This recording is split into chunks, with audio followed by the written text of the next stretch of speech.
रस्ते ये भौजी रस्ते रस्ते डीजे मनीष रक्सौल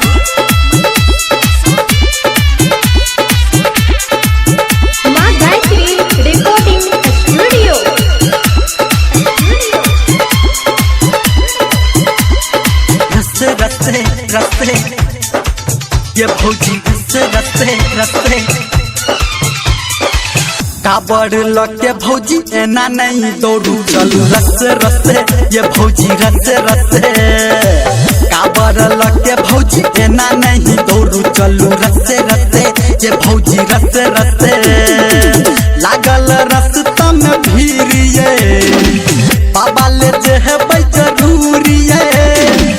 एना नहीं कूदू भौजी आगा पीछा करके चलू रस्ते रस्ते ये भौजी रस्ते रस्ते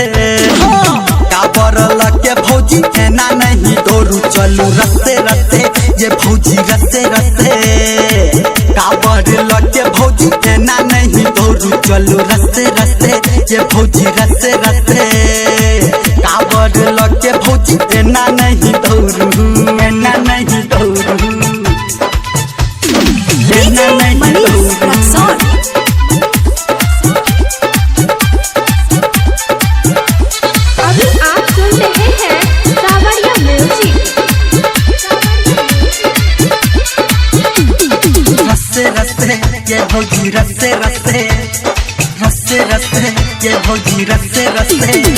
महिमा भोला के पक्का मारू नहीं ना धक्का बाबा के जल चढ़ेबै आबै छै छोटका कक्का आबै छै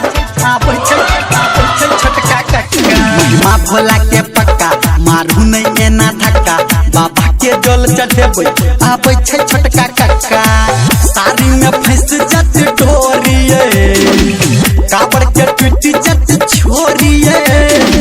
संग चलू एके बाटे आहा भौजी एना रस्ते रस्ते ये भौजी रस्ते रस्ते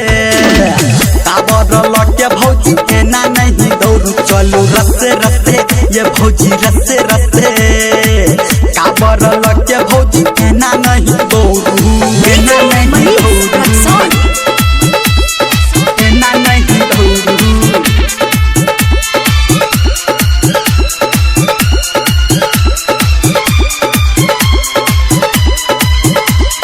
रस्ते रस्ते ये भौजी रस्ते रस्ते रस्ते रस्ते ये भौजी रस्ते रस्ते कन बात के हमारा मानो एना नहीं आहा फानू बाबा पे आस लगा के सारी से घोड़ के तानू सारी सारी सारी से घोड़ के तानू कन बात के हमारा मानो एना नहीं आहा फानू बाबा पे आस लगा के सारी से घोड़ के तानू दूर छे भोला के न घड़िया ये कहैया धर्मेंद्र निर्मलिया ये बउआ संजय गौतम के संगे आहा चलू भौजी रस्ते रस्ते ये भौजी रस्ते रस्ते काबर लगे भौजी एना नहीं दौड़ू चलू